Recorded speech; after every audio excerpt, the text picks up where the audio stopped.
Alors, 3 idées pour les sans-papiers qui sont allés en Europe ici. C'est-à-dire les gens qui se trouvent dans les différents pays à l'Occident ici, qui sont sans papiers, qui sont à la requête de leurs papiers pour pouvoir travailler un jour et souvenir à leurs besoins et même celles de leurs familles en Afrique là-bas. C'est de vous qu'on parle dans cette vidéo. Alors bienvenue ici, je suis Mabo Sodaou. Ici on parle de la diaspora africaine dans le but que cette diaspora là s'améliore un jour. Donc si tu te sens concerné, abonne-toi pour ne rien manquer de notre nouvelle et partage beaucoup la vidéo parce que ça va aider beaucoup de nos confrères qui sont sans papier ici à l'Occident. Et écris en commentaire aussi ce que tu penses, ton vécu. Cela aide beaucoup de personnes, comme toi et moi, tout le monde. C'est le but ici de cette chaîne. Donc, allons avec nos thèmes. Si tu viens à l'Occident ici et que tu es sans papier, ici, nous, on te donnera 3 bons conseils que si tu mets en pratique, tu as la chance d'avoir tes papiers. Inch'Allah, nous on le croit. Donc, la première conseil, c'est quoi ici? Quand tu viens ici à l'Occident, pour toi, pour ceux qui se trouvent dans les centres, c'est-à-dire les centres de coopératives, les gens qui vous accueillent quand vous venez de l'Afrique, dans vos différents pays, que ce soit, généralement, c'est les gens qui viennent sur en bateau, que ce soit les gens qui sont venus par bateau, que ce soit les gens qui sont venus par avion.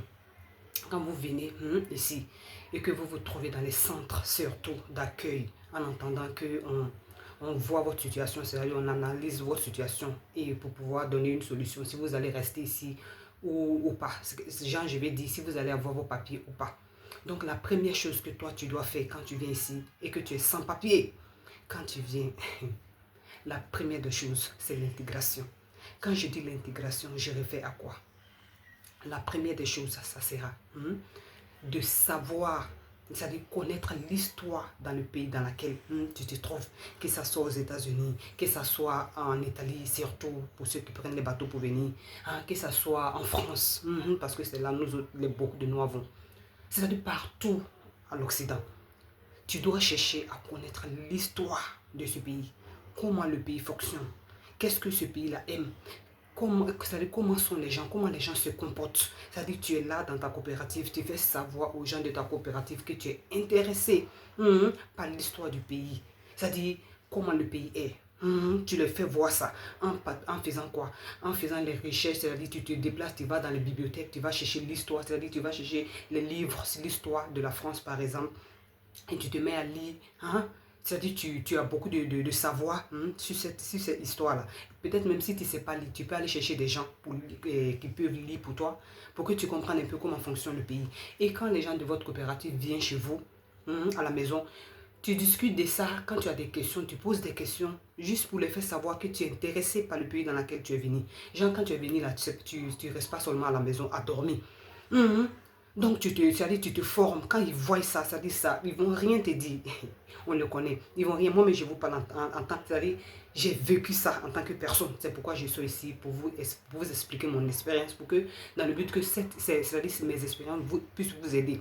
Parce qu'avec ça, on verra. Donc, comme je le disais, tu cherches à savoir comment ce pays fonctionne en lisant. Ou bien tu peux même sortir, aller vers les autochtones, c'est-à-dire les gens qui vivent dans ces pays, te renseigner comment ça se passe, comment ils sont.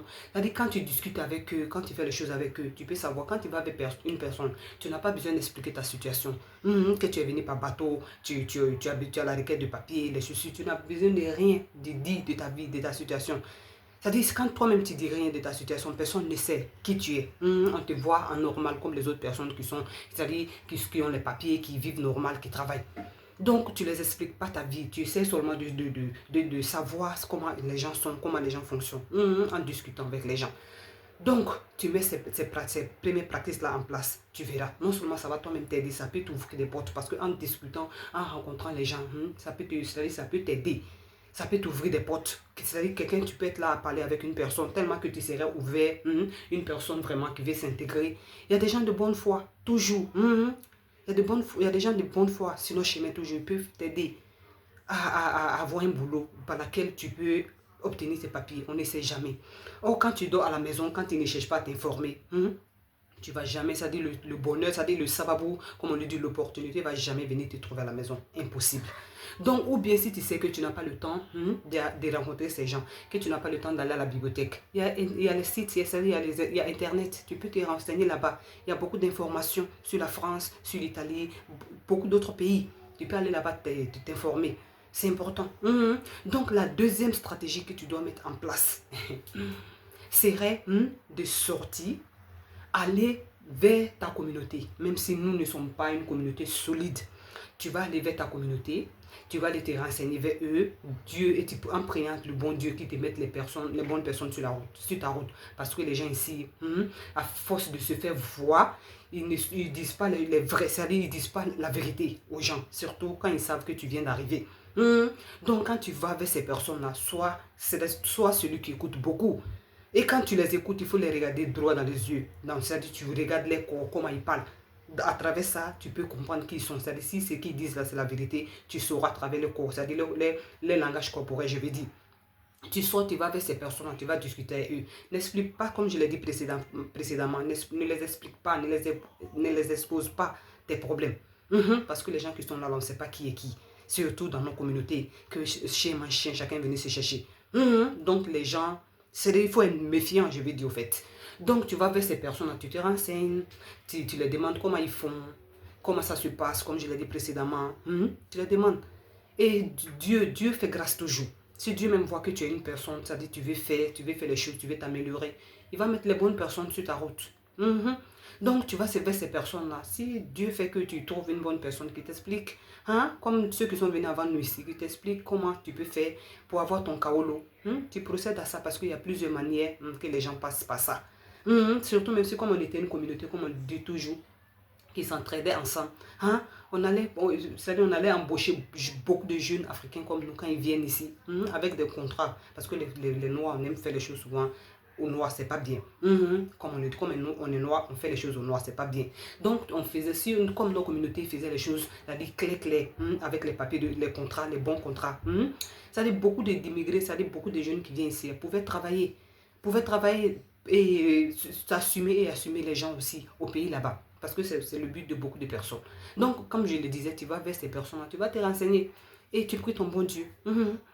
Et le dernier stratégie, excuse-moi, que tu peux mettre en place, sera quoi ici? C'est d'aller, dans le coin dans les restaurants, je vais dire, comme les McDonald's. C'est-à-dire que tu es là, tu es à la maison, tu te fais un CV. Même toi-même, tu sais que vraiment que tu n'as pas papier.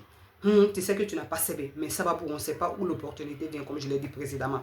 Donc tu vas, tu fais bien ton CV. C'est que tu as ton vécu, c'est que tu as vécu chez toi au pays. Tu fais un bon CV.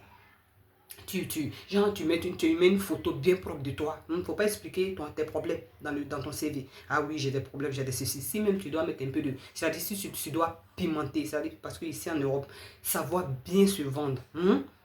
C'est-à-dire savoir bien se vendre, c'est important ici pour pouvoir avoir le boulot.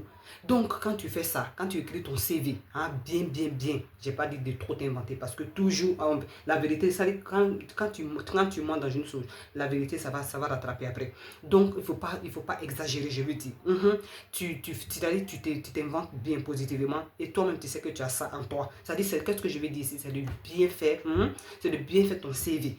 Et tu commences maintenant, excusez-moi, à aller vers les McDonald's ou puis les coopératives que tu as eux là. Tu peux te mettre d'accord avec eux pour qu'ils t'expliquent un peu comment ça se passe, comment tu dois faire ton CV et aller vers les gens. Donc quand tu vas là-bas maintenant, tu les expliques, tu les montres tes CV, ce que tu as fait. Ils vont lire et quand tu fais ça aussi, c'est-à-dire quand tu vas là-bas, tu t'habilles bien. Tu t'habilles bien. Tu t'habilles bien. Tu t'habilles bien. Et quand tu t'habilles bien, tu vas vers ces personnes pour chercher ton boulot. Et qu'ils te voient que tu es bien présentable. Ça donne même l'envie. Et quand tu as le colloque, c'est-à-dire c'est l'interview. Quand tu vas à l'interview, il faut savoir bien parler là-bas. Il faut savoir bien, il faut savoir bien t'inventer pour qu'un jour, c'est fort. Voilà, pour qu'on puisse t'appeler. Et quand tu t'en vas, comme je le disais, excusez-moi, quand tu t'en vas dans ces interviews-là, il faut savoir parler, il faut bien te tenir. Quand tu parles, il faut qu'on voit la vérité, il faut qu'on voit l'engagement, il faut qu'on voit l'envie dans toi, en toi. Donc tu parles bien. Si tu fais ça dans différents coins. Mais tu attends ton bon Dieu. Parce que le Dieu qu'elle a là, notre Dieu là, il fait grâce à celui qui a envie de faire quelque chose dans sa vie. Genre, je vais dire qu'il l'aide. C'est pas dans tes sommeils, c'est pas dans ton sommeil qu'il va faire les choses. Donc tu sors, tu vas te renseigner partout. C'est-à-dire tu fais du bruit partout, mais positivement. Attention à ce que tu fais aussi. Donc je vais m'arrêter ici. Prends soin de toi. Surtout, n'oublie pas de t'abonner. Écris en commentaire ce que tu penses que d'autres personnes peuvent faire pour avoir les kaolus. C'est important. Parce qu'on a tous quelque chose qu'on peut donner. Donc on se reverra dans une autre vidéo. Écris surtout, comme je l'ai dit, en commentaire ce que tu penses et partage la vidéo. Cela nous fait vraiment plaisir. On se reverra dans une autre vidéo. Ciao!